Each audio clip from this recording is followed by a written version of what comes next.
Meus irmãos, eu saúdo a igreja com a paz do Senhor. Paz do Senhor, meus irmãos. Abra a sua Bíblia comigo no Evangelho de Jesus Cristo, segundo escreveu Lucas.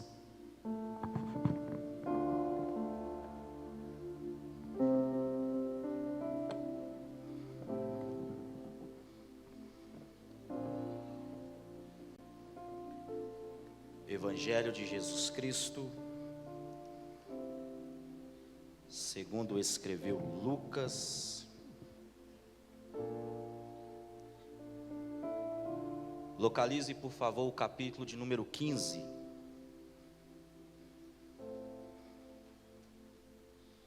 Texto bastante conhecido, bastante familiar. Evangelho de Jesus Cristo,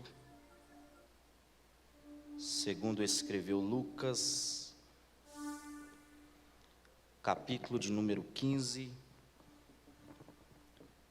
Vamos ler a partir do versículo 20.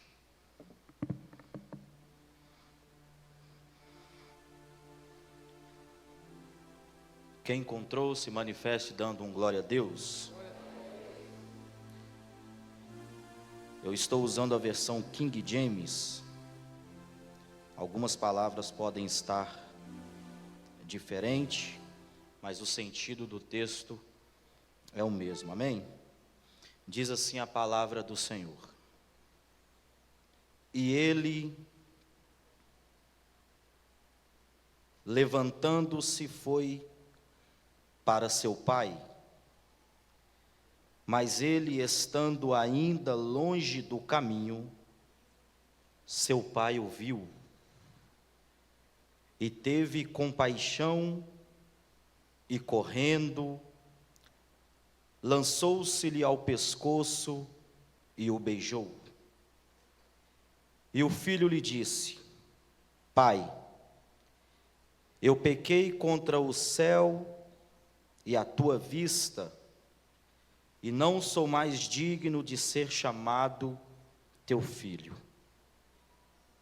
Mas o pai disse aos seus servos: Trazei a melhor veste, e vestiu, e pondo-lhe um anel em sua mão, e calçados em seus pés.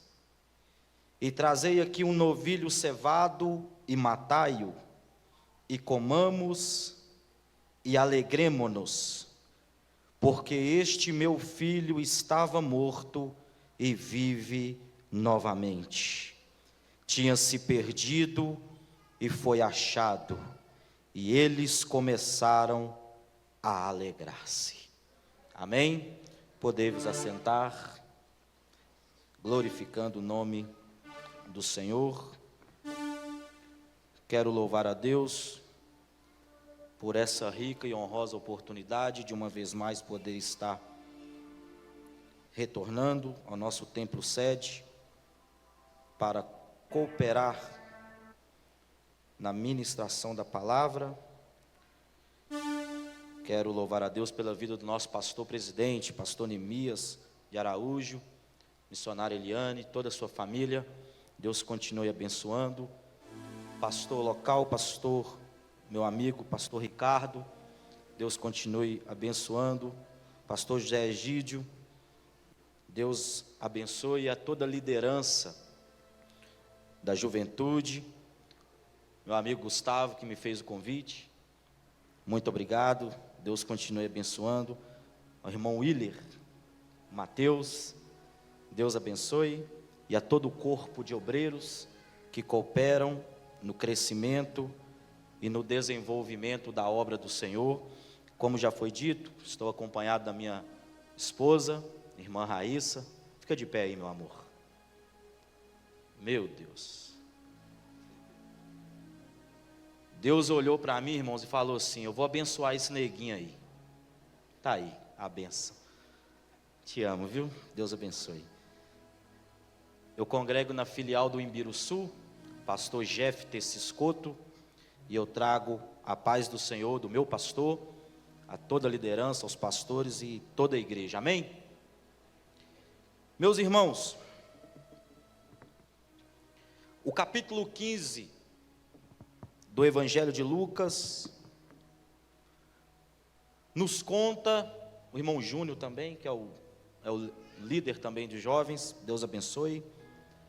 O capítulo 15 do Evangelho de Lucas, ele vai nos narrar 3 parábolas.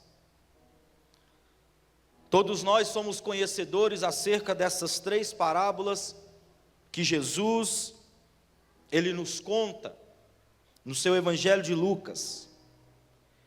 Mas por que Jesus, ele proferiu estas parábolas? Estas 3 parábolas foram respostas de Jesus às críticas e às murmurações dos escribas e fariseus. As críticas que ouvimos, elas podem ser oportunidades para nós gerarmos grandes coisas. Existe um adágio popular que diz: faça dos limões uma limonada. Não permita que as críticas te desmoronem, mas as transforme em combustível para produzir algo extraordinário. A multidão do capítulo 15 de Lucas é uma multidão que não vem em busca de sinais. A multidão do capítulo 15 de Lucas, ela vem para ouvir a palavra de Deus. Capítulo 15, versículo 1 diz: e chegavam-se a ele todos os publicanos e pecadores para o ouvir. Alguns iam em busca de milagres, mas esta multidão, ela vem para ouvir a palavra de Deus. E existem alguns detalhes relevantes destas 3 parábolas. As 3 envolvem casa. A palavra casa aparece 3 vezes no capítulo 15 do Evangelho de Lucas. No versículo 6, o pastor leva a ovelha recuperada para casa. Versículo 8, a mulher varre a casa à procura da dracma perdida. No versículo 25, o filho que estava perdido, ele volta para casa. E quais são as diferenças das perdas de cada casa? Nós sabemos que toda perda ela é significativa. Toda perda ela é significativa, porém algumas são mais intensas do que outras. Qualquer perda ela tem um seu significado, mas algumas são mais intensas do que outras. A ovelha é algo que se perde fora de casa. Ele tinha 99 ovelhas, perdeu 1%. A dracma se perde dentro da casa. Tinha 10 dracmas, perdeu 10%. O filho que se perdeu é integrante da casa. Tinha 2 filhos. Um se perdeu, 50%. A ovelha se perdeu. A dracma foi perdida. E o filho, ele quis se perder. Ele sabia do risco e assumiu a responsabilidade. Quando nós lemos essas 3 parábolas atentamente, nós podemos observar algo interessante. O verbo perder, ele aparece 7 vezes. Quantas vezes? mas o verbo alegrar aparece 8. Vou repetir. O verbo perder é usado 7 vezes, mas o verbo alegrar é usado 8. Sabe o que nós podemos aprender aqui? Em Cristo, as alegrias superam as perdas. Do versículo 3 ao versículo 7, nós temos a parábola da ovelha perdida. Do versículo 8 ao versículo 10, nós temos a parábola da dracma perdida. Uma dracma, ela vale a 4ª parte de um ciclo, equivale ao salário de um dia de trabalho. Ao perder a dracma, existe algo de tempo perdido. Coisas que levaram tempo e trabalho para ser conquistado, agora está perdido. Mas o que eu acho interessante no texto, na parábola da dracma perdida, é que o foco do texto que Jesus narra não foi como a dracma foi perdida. O foco do texto não é como a dracma foi perdida, mas sim no esforço investido para encontrar a dracma. Vou repetir. O foco do texto não foi como a dracma foi perdida, mas sim no esforço investido para que ela fosse recuperada. Mais importante do que como algo se perdeu, é o tanto de esforço que estamos dispostos a investir para encontrar aquilo que se perdeu. Tem pessoas que estão vendo o casamento indo embora e não faz nenhum esforço. Tem pessoas vendo o ministério sendo perdido e não faz nenhum esforço. Tem pessoas vendo a sua vida de oração, a sua vida espiritual se perdendo e não faz nenhum esforço. Eu não quero saber como que algo na sua vida se perdeu. Eu só quero saber o tanto de disposição que você está investindo para recuperar aquilo que você perdeu. Qual que é o esforço investido que você está investindo para procurar aquilo que se perdeu? O foco do texto não é como se perdeu. Pregador, e como que eu encontro algo que se perdeu? No versículo 8 tem 3 atitudes daquela mulher que ela faz para encontrar a dracma. Ela acende a candeia, ela varre a casa e ela busca até encontrar. Vou repetir, ela acende a candeia, ela varre a casa e ela busca até encontrar. Olha a ênfase no até encontrar. Enquanto ela não recuperou, ela não parou. Tem gente que já desiste no meio do caminho. Tem gente que desiste, passa uma prova, já quer desistir. Mas esta mulher aqui do texto, ela nos ensina. Ela varreu a casa, ela acendeu a candeia e ela buscou até encontrar. Enquanto não achou, ela não parou. Enquanto não voltou ao que era antes, ela não parou. Ei, meu irmão, deixa eu te dar um conselho de um jovem pregador aqui. Enquanto você não encontrar ou recuperar aquilo que se perdeu, não para de encontrar, não para de acende a candeia, varre a casa e busca até encontrar.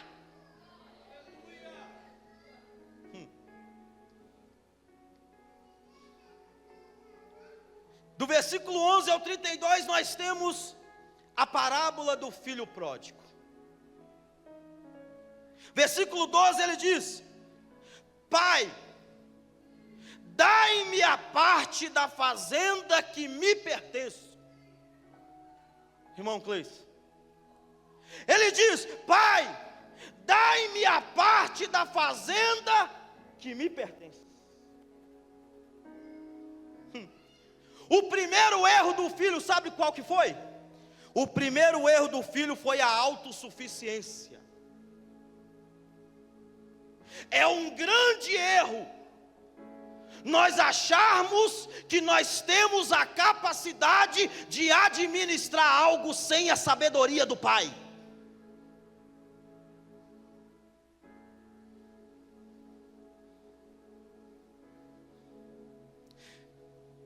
É um grande erro nós pensarmos que nós administramos as coisas do Pai melhor do que Ele. Deixa eu te dizer algo: melhor do que ter algo de Deus nas minhas mãos, é ter o que é meu nas mãos de Deus. Não vou falar de novo. Melhor do que ter algo de Deus nas minhas mãos, é ter o que é meu nas mãos de Deus. Ele administra melhor, Ele cuida melhor, Ele... Ei. E quando alguém se torna autossuficiente, é questão de pouco tempo para se afastar do Pai. Quando alguém se torna autossuficiente, é questão de pouco tempo para se afastar do Pai. Olha o versículo 13: e poucos dias depois, o filho mais novo, ajuntando tudo, partiu para uma terra longínqua. A autossuficiência nos distancia de Deus.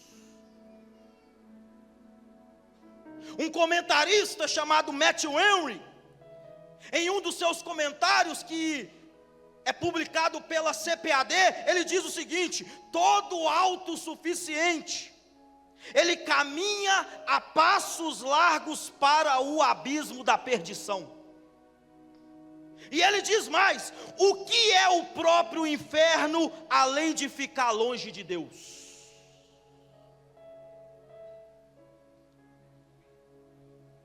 O futuro, ele nos reserva algumas surpresas, e nem todas são agradáveis.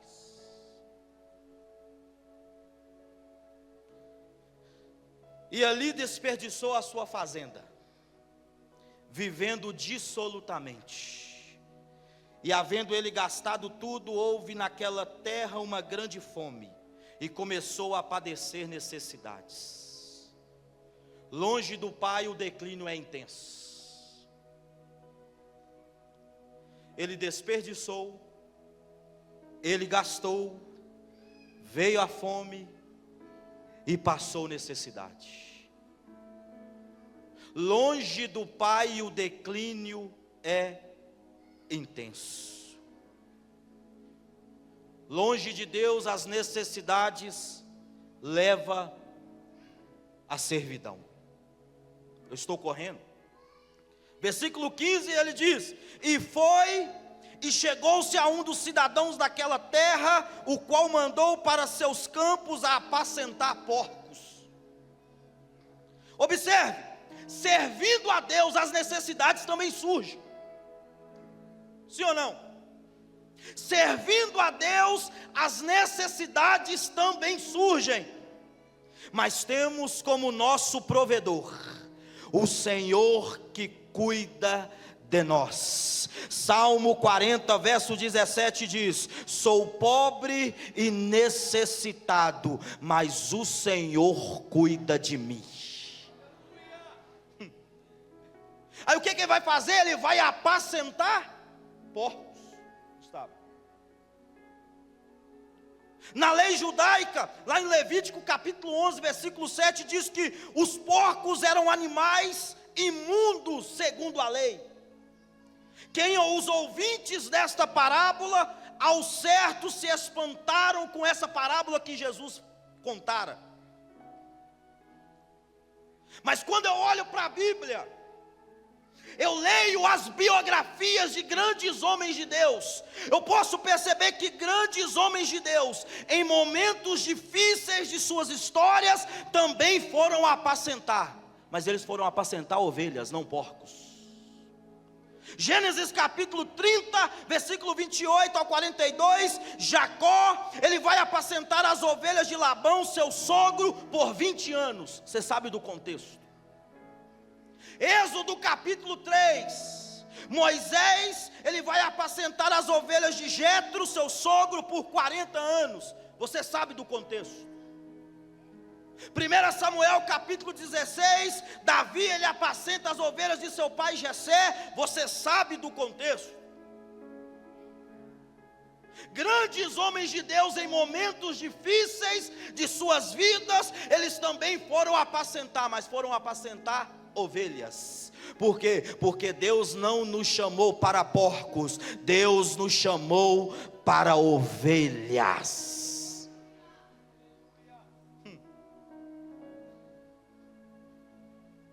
Aí começa o processo da restauração do filho pródigo.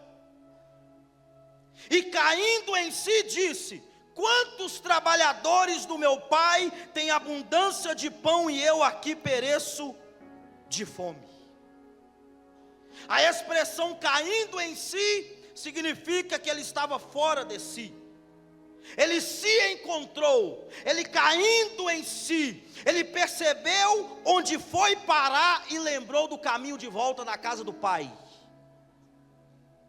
Agora observe, a ovelha se perdeu, o pastor foi atrás, a dracma foi perdida, a mulher procurou até encontrar, mas o filho quis se perder, então ele assumiu o risco, então ele mesmo teve que se encontrar.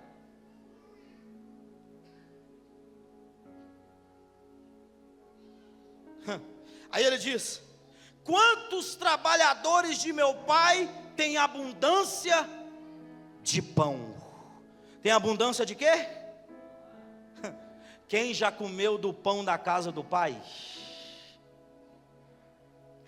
As alfarrobas que o mundo dá já não lhe satisfaz mais. Quem já comeu do pão da casa do pai, jamais vai sentir prazer nas alfarrobas que o mundo dá. Quem já provou da bondade do pai, quem já provou da graça do pai, quem já provou das misericórdias do pai, as alfarrobas do mundo jamais vão lhe saciar.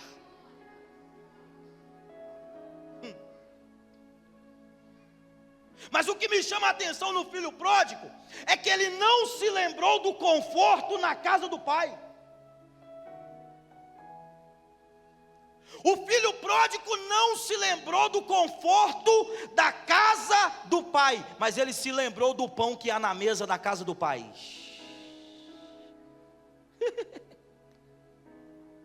Mais importante do que o conforto de uma casa é o pão que se serve na mesa. Deixa eu te dizer, meu irmão, você está numa cadeira confortável, você está com ar condicionado à sua volta, conforto, mas deixa eu te dizer algo, aqui também tem pão. Tem conforto, mas também tem pão. Se você vir na segunda, tem conforto, mas tem pão. Se você vir na terça, na campanha, tem conforto, mas também tem pão. Se você vir na quarta, no culto de ação de graças, tem conforto, mas também tem pão. Se você vir na quinta, no culto de doutrina, tem conforto, mas também tem pão. Se você vem no sábado, no encontro regional de jovens, tem conforto, mas também tem pão. Se você vem no domingo de manhã, tem conforto, mas também tem EBD e tem pão. Mas se você vem no domingo à noite, também tem conforto e também tem pão. Ele não se lembra do conforto da casa do pai, ele se lembra do pão que há na mesa servido na casa do pai. Se tem conforto e não tem pão, não adianta de nada. Mas glória a Deus, eu tenho orgulho e bato no peito em dizer que eu sou da Assembleia de Deus de Betim, porque aqui eu sei que nós temos conforto, mas nós também temos pão. E o que é o pão? É a palavra de Deus. O pão é que renova, o pão é que cura, o pão é que salva, o pão é que batiza com o Espírito Santo. E o pão em breve vai buscar a tua igreja.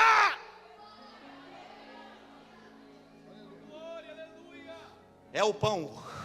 O pão, quando Jesus disse: eu sou o pão que desceu do céu. O pão que desce aqui, meu irmão, não é a chave de carro, não é a chave da casa, não. O pão que desce aqui é a palavra.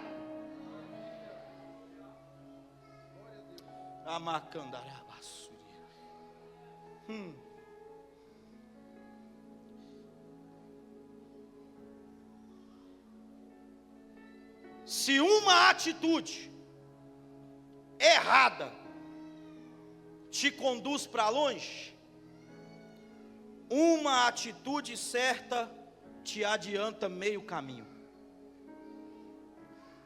Vou repetir.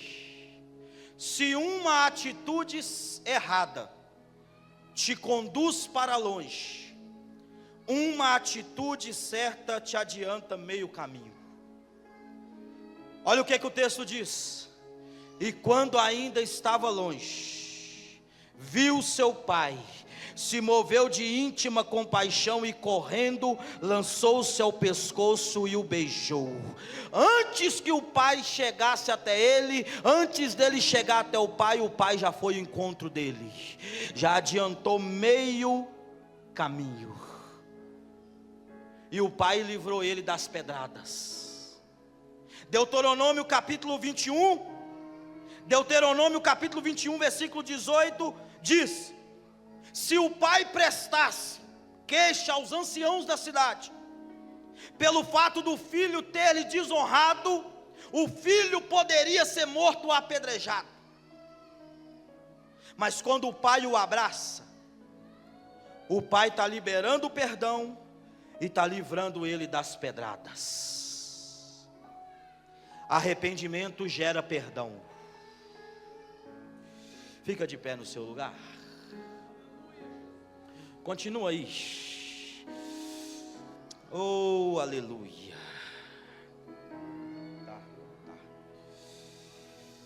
Arrependimento gera perdão.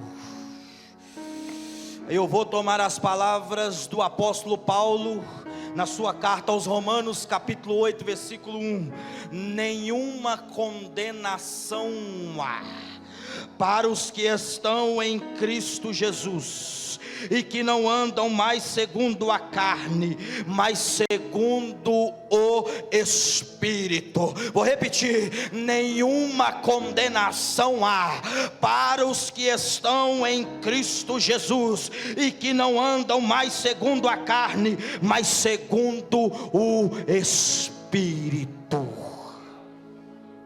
Aí o processo da restauração. Aí o filho tinha preparado um discurso. Ele diz: olha, já não sou digno mais de ser chamado teu filho, faze-me como um dos teus trabalhadores. Aí o pai o interrompe e fala assim: olha, ele vira para os seus servos e diz: traz a melhor roupa. Isaías 61 verso 3 diz que em Cristo nós recebemos vestes de louvor por espírito angustiado. E o pai continua: traz o anel. Anel vai falar de autoridade, anel vai falar do selo da família. E o pai continua: traz as sandálias. As sandálias representam o senhorio, a liberdade, pois só os escravos andavam descalços. E ele diz mais: traz o bezerro cevado para se alegrar. Ei, meu irmão, filho morto, bezerro vivo. Bezerro morto, filho vivo. Sabe, se o cordeiro ficasse vivo, nós estávamos mortos, mas porque o cordeiro foi morto, nós estamos vivos para a glória de Deus Pai, o Todo-Poderoso.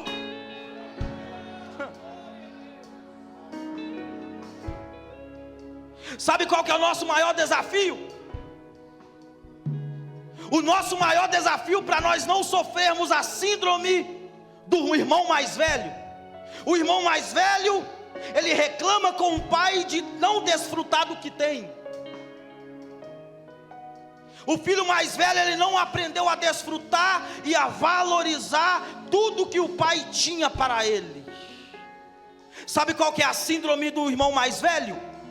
É aprender a valorizar e desfrutar do que temos na casa do pai, sem que para isso seja necessário a gente perder. Não é preciso perder para a gente valorizar algo. O dom de Deus está aqui, a unção de Deus está aqui, a chamada de Deus está aqui. É só desfrutar do que tem na casa do Pai. Não precisa de você perder para você desfrutar ou valorizar algo. Já está tudo aqui. A bênção está aqui, a chamada está aqui, a unção está aqui. E eu quero fazer a primeira pergunta essa noite: cadê você que se afastou da casa do Pai e quer retornar para os caminhos dele? Porque tem vestes novas para você novamente, tem sandálias, tem anel para você novamente. E eu quero fazer também uma outra pergunta: você que nunca aceitou o Senhor como seu único e suficiente Salvador, eu quero te convidar a vir aqui na frente. Adore aí. Yeshua. Ah, meu irmão, o filho pródigo, ele caiu em si. Ele caiu em si e falou: vou voltar. Eu vou voltar para a casa do Pai. Ei, ainda tem vestes, ainda tem anel, ainda tem sandálias. Vem você que está perdido, vem você que está querendo voltar para a casa do Pai. O momento é agora, a hora é agora.